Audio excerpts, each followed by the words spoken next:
Hey, what's going on, everyone? This is Sheets, and I hope that you guys are hearing me because there's some connection issues which I'm trying to work out. So Bobby's unable to get in as well, so we will see.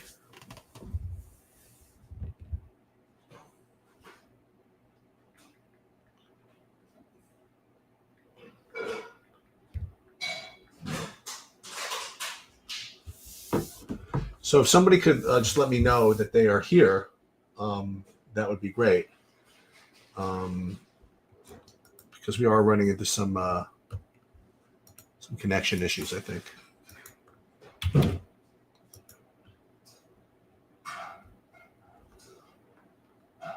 Just let me know that you can hear me, and then we'll get started. You're saying some big trades, Rody. What are they?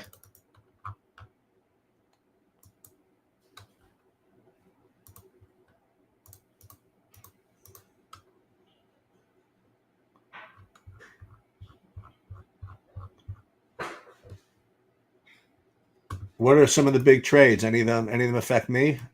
I mean, anything happens for tonight's pitchers or anything like that?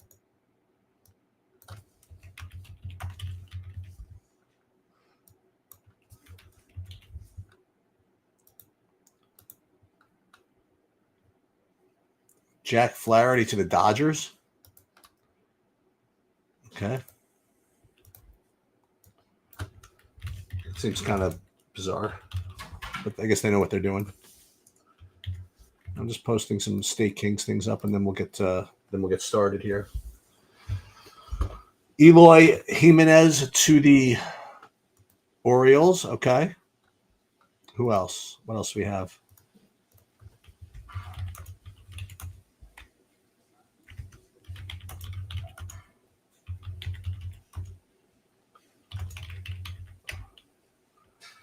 I'm playing this FanDuel tournament tonight. I'll play 5 entries in that one, and then I'll get started. Just give me a second here. Again, I wasn't anticipating the connection issues. Hang on. And this, and then we'll do one more, and then we'll. I think Bobby might be coming. It's somebody is coming. It says no video feed.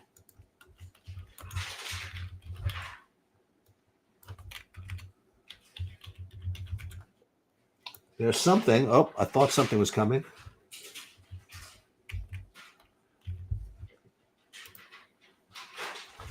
Brian Dela Cruz to the Pirates. That's the Miami one, the Miami guy, right? Okay. Can you hear me? I can. That's amazing. I can't believe this is happening. I've been doing this trying forever. I had a million back-to-back calls, and all of a sudden the internet went out. I'm very frustrated. So I can't see you. I can't see anything, but well, maybe this is what we need. Maybe this is what will work. Absolutely. I'm ready for it. What do you have? What do you have? They had the $5 thing running all week. I think it's awesome with the trade deadline because it's a lot of variance, a lot of late swapping. What are you thinking? I think it's a really big deal.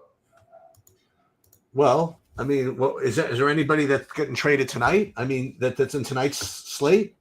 Well, it was more important. I guess I probably should have talked about it more yesterday, but like with the Ellie De La Cruz being sitting out, there was trade thing. I had a ton of Washington last night.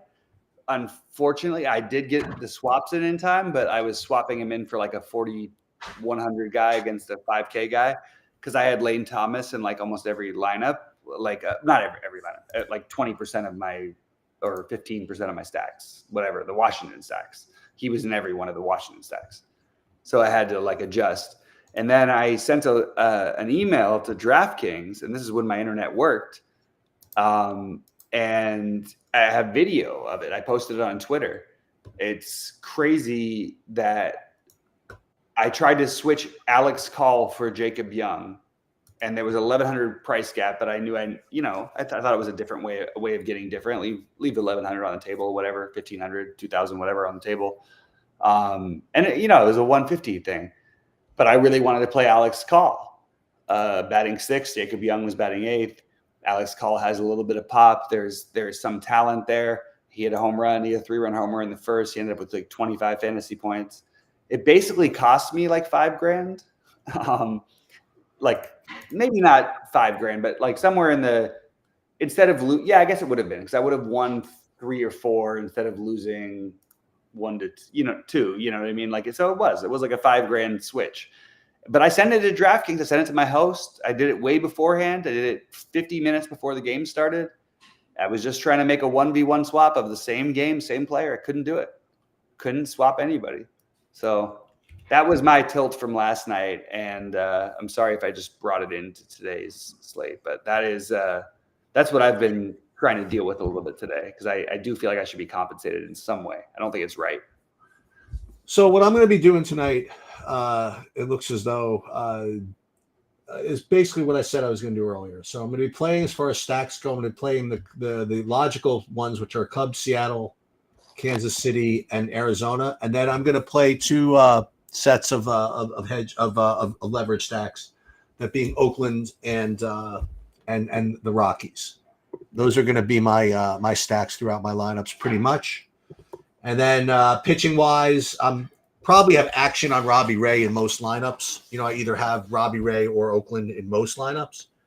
And then as far as the pitching goes, Hunter Brown and Canning will be my next 2.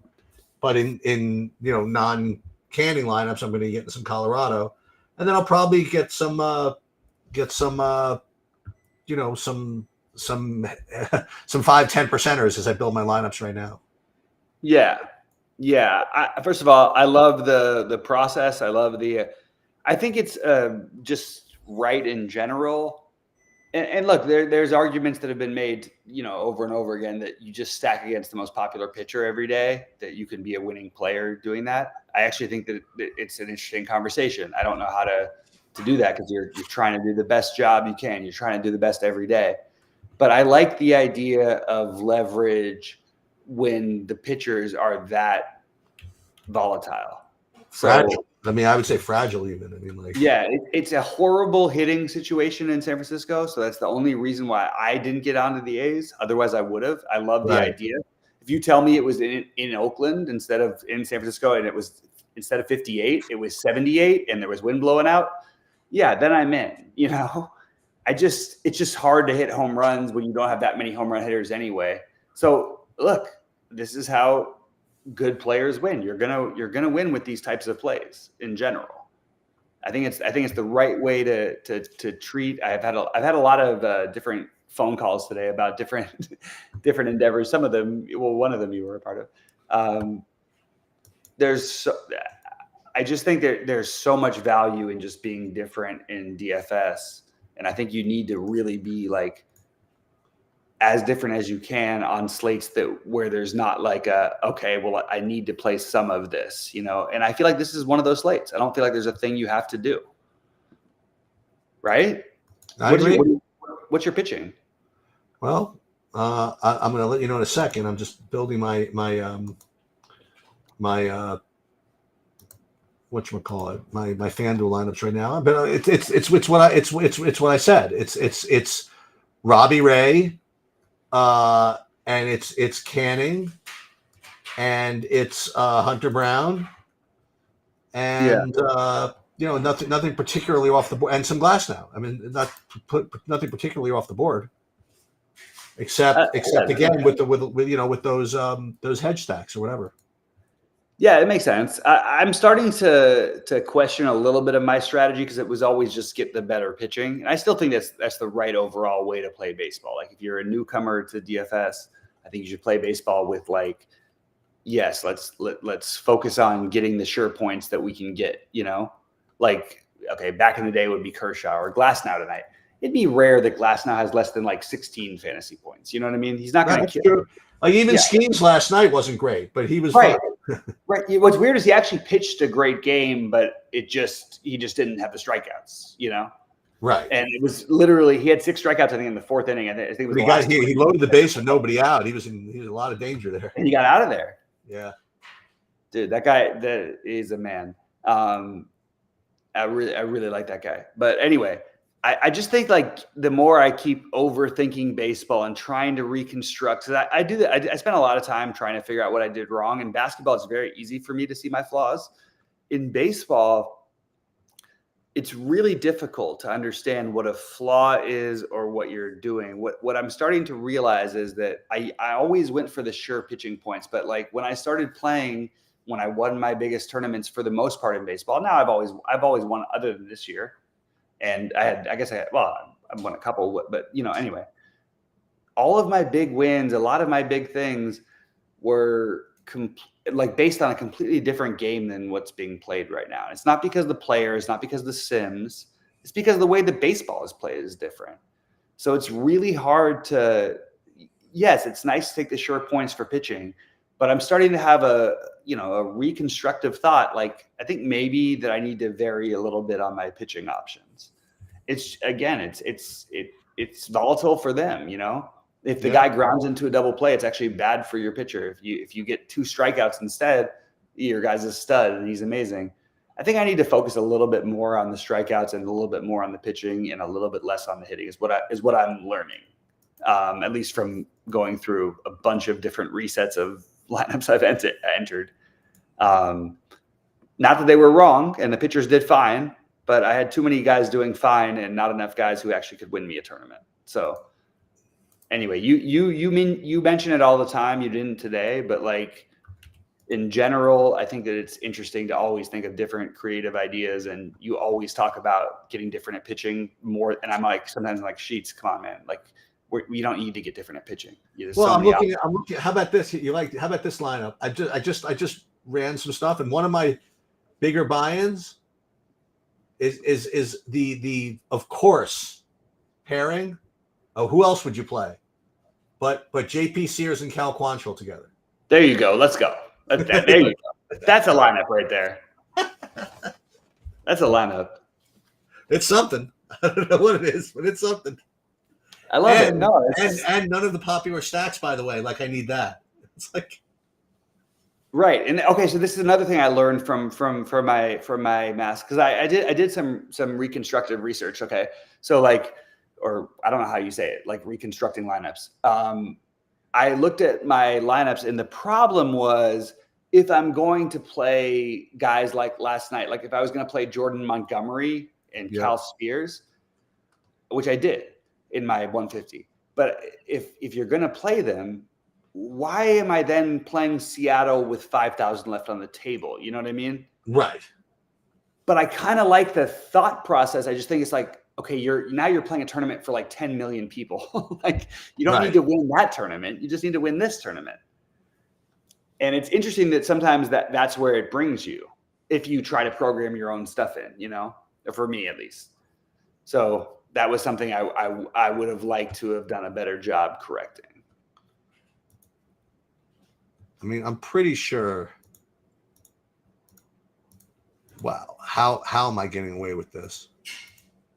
Do you think if there's any chance in the world, Sheets, that in the history of baseball, let's just say 10 game slates or bigger, do you think there's any way the optimal lineup used the full salary ever one time?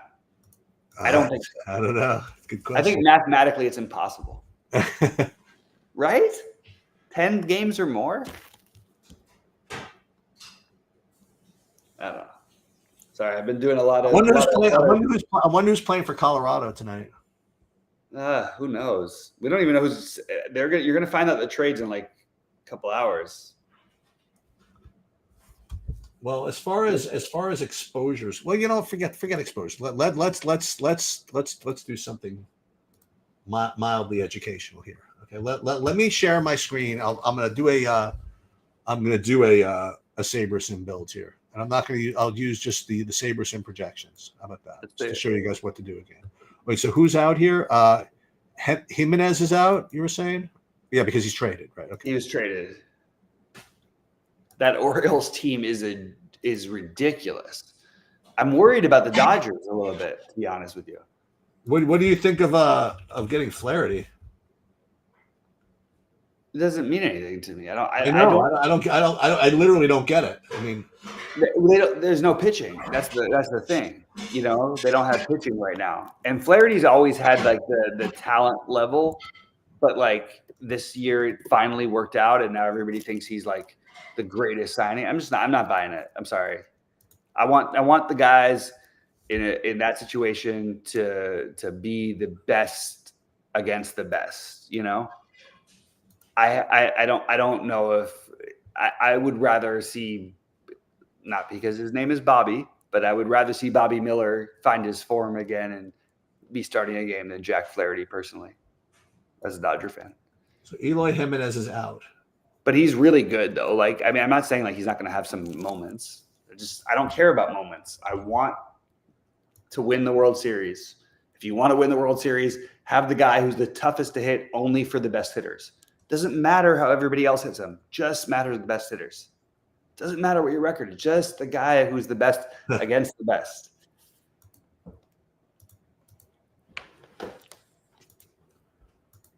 So I just have to get Jimenez out of my lineups, and then I will do. Then we got the screen share. Then I'll do the screen share. Hold on 1 second. And Rendon is out. If anybody had an interest in playing him. Oops.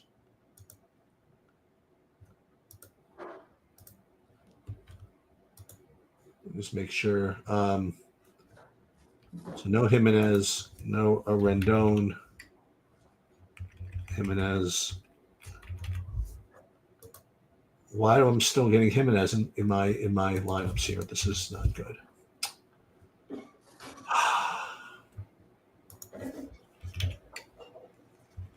Eloy Jimenez. Let me go back into my builds here. Here are my contests. Oh, okay, so here let's get rid of Jimenez.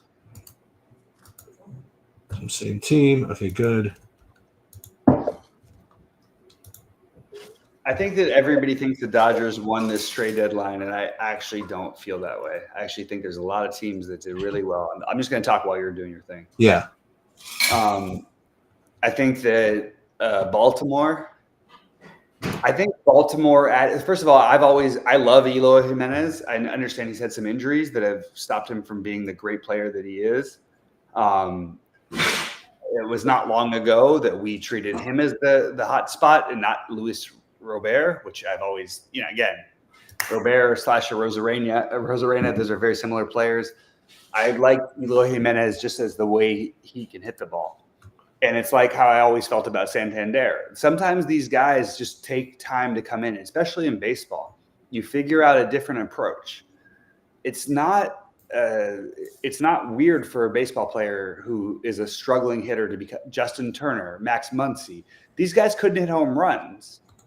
Max Muncy, all he does is hit home runs and walk. If you have that guy, you can train things. I think that Eloy is going to be a big pickup for Baltimore, because I think Baltimore is the most talented team in baseball outside of the Dodgers. I think the Dodgers are clearly the number one most talented team, but they're all injured. I think Baltimore is the most likely team that could actually win a title, and people would be like, oh, I didn't realize Baltimore was ready yet. I thought they would be a year away or 2 years away. This team is ready for 10 years. They're going to be the powerhouse of the American League, and they have to fight with the Yankees. They have to fight with the Red Sox, but they really don't have to fight with the Yankees. Okay. All right. So this is what we're doing. So we're going to play this knuckleball thing here. We're going to just build from scratch. The first thing we got to do is build the max amount of lineups. We'll build 5,000 lineups. We'll put 150 over here. No min salary, min salary 49,000, max salary 50,000.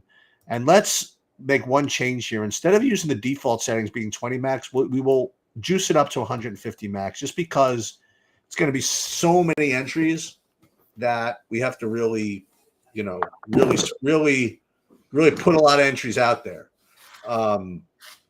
And we're going to see what we come up with. I don't see any lineups yet for the White Sox, though. It's not going to be Jimenez who's traded. I don't imagine there'll be, who knows? But Kansas City, I imagine, will be the same.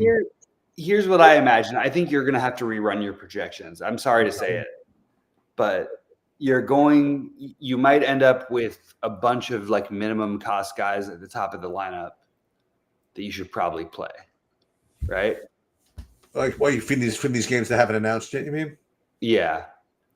Like, there's a chance for the White Sox you might have like nobody above like 3K outside of like one guy, whatever. You know what I mean? Yeah. It's just gonna be a different game, and it's actually a great mass multi. I love what DraftKings is doing. I love the knuckleball thing being $5 or whatever. And all right, let's get moving here. So we've grown 5,000 lineups. We're rating the top 150. Min uniques is going to be just regular one. So let's see first what we would get if we did nothing. So as far as stacks go, we'd be getting the majority that would be Seattle and Texas, and then Seattle, Kansas City, and Texas. But 48%, 48% Seattle and 45% KC on this type of deal. This doesn't seem right. What I probably would be inclined to do is just try to limit the lineup exposure if I was going a full 150 to, I don't know, 30% maybe. I'm just guessing. I'm literally just making it up. So they're feeding you White Sox? No, Seattle, Kansas City, and then Texas. I like Seattle. And if I was going to just screw around and just min uniques too to make it a little different, it's still giving me too much of this. This is not a portfolio that I would want. And again, this is me talking through it. My whole logic might be wrong, because sometimes what I'll do is I'll say, well, who cares what I think I want? If the algorithm is giving me 50% Seattle, maybe I should just take it. So it's a question of whether you want SaberSim or whatever you use to get you what you want already, or do you want to get it? Maybe sometimes though what about when your brain crosses and it like works? You know what I mean? Like, right? No, I know. So like Seattle is one that kind of works for me a little bit. Yeah. I get that idea. So I wouldn't hate on that in that tournament at all. But if it was one that made no sense and it was like, okay, we're gonna play the stack against Skeens, for example, I'm like, no, that's just getting too creative. It's fancy play syndrome, So you could start by just putting these in if you wanted to. You get, you know what you're rooting for. You're rooting for Seattle and Kansas City, and then you're off to the races, and then some Texas. All right, that's fine. The other thing you could do again is if you wanted to limit your exposure, let's say you put not minimum, sorry. You could do this before you even run a sim, but let's put mass exposure 35% of all of them actually. And do you have some password protected stuff on Stake Kings, by the way? I don't think so. It looks like you. What is this? Oh, I did it by mistake. I looked up your name. No, but one of them is like a day 1C, which seems like a poker thing. I've never heard of that. $2,200 buy-in in Cyprus. No, I never even know that. I have no idea what that is. Oh my God! For once, I feel like I was like, you're such an enigma that like maybe Sheets is like gonna fly out to Cyprus and play this 2,200. So there's something under my name from a poker tournament. It's on Stake Kings. It's just when I looked up your name because I wanted to. Dude, it could be the other Eric Haber. It's Eric Sheets Haber. It's got your exact. Okay. It's got the Linkoping moniker. Let's see. So what do I look for? Poker. Let's see. Eric Sheets Haber. I don't see it. I just see. Here, I'll show you. Now, when I look, I don't see it. But whatever it is, I got $22 on that guy. Whoever that is, right? It's got to be an omen, right? He's gonna win the tournament. I should have put like 222, just like so I have like a couple percent. He's gonna win the tournament, whoever that guy is. All right, so let's run the sims then. So what we did was now we did 35% max. So you can put these in if you want. Seattle, KC, Texas. This is all totally reasonable. And then with respect to the pitch, I'm sure he's getting all the Robbie Ray right. So am I being a total idiot by not going I'm not playing many lineups because again the internet's out. I was gonna do a 150 anyway. I think Texas is the best bounce back. And by the way, they were fine last night. They didn't have like a bad night. You know what I mean? They scored 6 runs. That's above their expected. The over hit for me. I bet $100 on that through my buddy. Let's go. but like this feels like another very easy over. But I feel like over just on the Texas side. Like this is a bad matchup for Lance Lynn. It's not a good matchup for him. There's too many lefties. Well, I mean, unfortunately, they don't have all their lefties available. But the lefties that are good are really good at hitting low pitches, and that's what he does. He tries to keep everybody hitting the ball on the ground. It feels like a spot where Texas makes a lot of sense. And I'm not doing it personally because I didn't get there. I'm very into Arizona and Washington. I'm very into the Cubs. But I think that's a phenomenal stack. I love that you're getting that percentage of it because I think there's upside on that one being the best one. So we ran the Sims here, and for the knuckleball, we're sorted by risk-adjusted ROI, and we're still getting a decent amount of Seattle and Arizona. Now the Colorado's starting to pop in, which is good. I like that. And still one getting thing a I like decent. about Seattle too, though, is the last night they were down 14-1. Or at one point, and they let Cal Raleigh still stayed in the game, and he hit and he ran as a catcher. That's very unusual when you're down by 13. If you're going to let your guys play a little bit longer, it's just always a good sign. It's like, I know it's in baseball, it's just underrated in baseball. It's like the old Cleveland thing when they would be up 10-0, they would just take all their players out after the fourth inning. It's like, oh, but they're up 10-0, so you did well already. No, you didn't. They all have like a double and an RBI, like they have 7.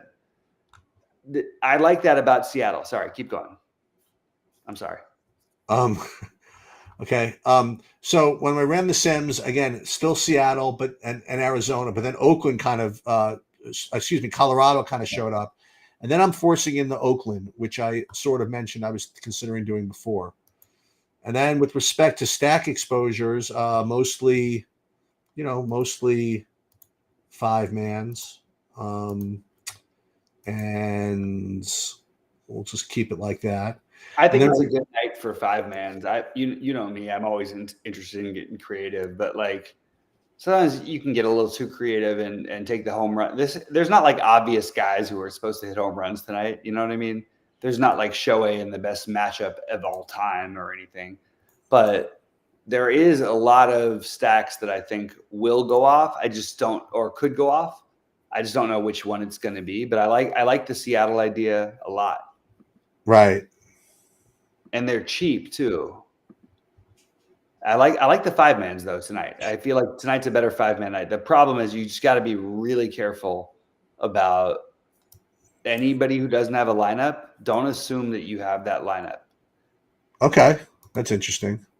There are many trades that have not gone through yet, like the White Sox, the Pirates. I really like Hunter. Hunter Brown has become a better and better play throughout the day. Yeah, other guys can occasionally hit you, but it's a better matchup than it was earlier. The run total dropped by more than half a run, and yet nobody's projected differently in the lineup. I would bet you somebody's traded. For which team? Pittsburgh. They have a half run line total less than they did earlier today. That only happens if someone's out, and yet they still have the same projected lineup. I don't. But who's worth that for the Pirates? I mean, well, Brian Reynolds. Brian Reynolds, O'Neal Cruz would be the 2 main ones that would be worth it for the Pirates. Some of it is also just bet wagering, Yeah. The Nationals, I have no idea who's playing. I'm betting on the Nationals. I'm in. I have to stay consistent. Reed Nelson might be the greatest 6,300 pitcher that nobody ever plays in history of baseball. Not only that, he's actually got a decent run line against him lately, and nobody plays him ever. We don't play him. I still think it's wrong to play him. I want to stack against him, but I want to do it when it's low owned. It's crazy to me though that Reed Nelson is like, he's been a thing. Yeah, so I'm sticking with the teams I like Seattle, Oakland, Colorado. Well, Oakland, Colorado is the pivots. Seattle, Colorado, Arizona, and Kansas City. Not getting too off the board, but let me just. I will go through my pitching exposures, I suppose. So, Hunter Brown. I actually have Hunter Brown as the highest owned. I have him higher than Ray. I have Hunter Brown at 49%, then Griffin Canning, then Ray, then Glass now. Then the next highest owned player is a Rosarena, Raleigh, Robles, that whole group. And the Justin Turner. There's another one. Justin Turner's in the. Is he? They got him in the lineup already. Man, what a battle horse! Yeah, I'll bet you $1 million that Justin Turner ends his career with the Dodgers. Yeah, could be. I would bet anything. Yeah. So with respect to pitching, well, let's see. Actually, it can't do that. DraftKings can't tell me what pitchers. It can't rate them by pitchers, but yeah, do it over here. Let's see. Players. Let's pull up the lottery. Yeah, only. Wait, hold on.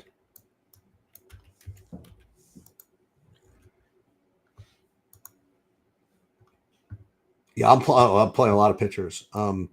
Well, across 150 lineups. So Hunter Brown, then Glass now, Ray, Canning, 15% Sears. That's over. Justin Steele. I mean, it's over the field. Justin Steele 11, and then just a whole bunch of. I have a very strong pitcher take, and I don't know if you're gonna like it. Okay. The best pitching option on the slate by far is Max Scherzer. Okay. I think the projections are wrong. Look, it doesn't. Maybe he gives up 2 home runs in the first inning and it doesn't work out, but I think he has the upside to throw 110 pitches, and he's being projected for 85. So if you incorporate 25 extra pitches, that means his strikeouts go up by 1.5. I think that's like a really sharp thing to do. I don't know if it'll work tonight, but I think it's the smartest thing to do is to play Max Scherzer. Okay. I got 7 lineups of them. All right, we'll see. But the problem is also there's weather stuff too. He's 8,500 sheets. This is a guy who, when he's right, is the best pitcher in baseball outside of maybe Skeens or whatever. But like he is the best. I just think we're under. He's been massively underrated based on these projections, and I plan on playing him as long as he's under 9K as my main pitcher in most lineups. I do like Hunter Brown. I do like Tyler Glasnow. And yeah, I think there is some variance with Scherzer. I think it's less than what people are thinking. I think he actually, like, if he goes through 2 innings with 24 pitches, the guy might throw a complete game, shutout. Like, right. He's the best, and he knows how to pitch. Anyway, so that's my hot take is that Scherzer is the guy tonight. All right. I guess I'm going to get going. We have maybe I'll do. I don't know what the schedule is tomorrow, but because the golf thing starts like 3 a.m, whatever, Thursday morning, I'll do like if there's a good baseball slate tomorrow, maybe I'll do a live thing tomorrow. Let's see. Do they have that up yet? Let's see tomorrow, Tuesday. Okay. Oh, there it is. That has Friday. It's got 11 games on Friday. But they don't list anything. It's going to be a weird day tomorrow. There is a good morning slate. There's no real. What about the evening slate though? There's 4 games. Oh, forget it. Games. I'll forget it though.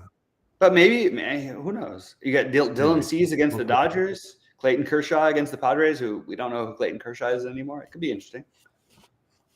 Oh, that sucks that Cease is against the Dodgers. I really wanted to play like a bad team against them coming off the no-hitter. I feel like the Dodgers are the best stack in the history of baseball tomorrow. Like, I mean, you got to come on, Sheets. It fits into all your things. Oh no, I said I'm going to bet against whoever sees. I'm betting on whoever sees pitches in his next start. I wish that you don't I have wish to they were worry rare. about it because nobody's going to play them. Yeah, I guess not. Well, I guess there's only 5 games, so I guess some people will play them. Someone's going to play him. Yeah, someone is staring across at you, although I can't stare at you because my internet sucks. Yeah. All right, I guess I'm gonna get going. Usual cast of characters this week as far as content with respect to MMA. We have NASCAR's off. I'm trying to do some more LOL content. It's just the timing of it is off, but just everybody just be on the lookout for it. And I guess that's pretty much it. And, hey, football's around the corner, guys. I'm stoked. Best ball, which I know nothing about.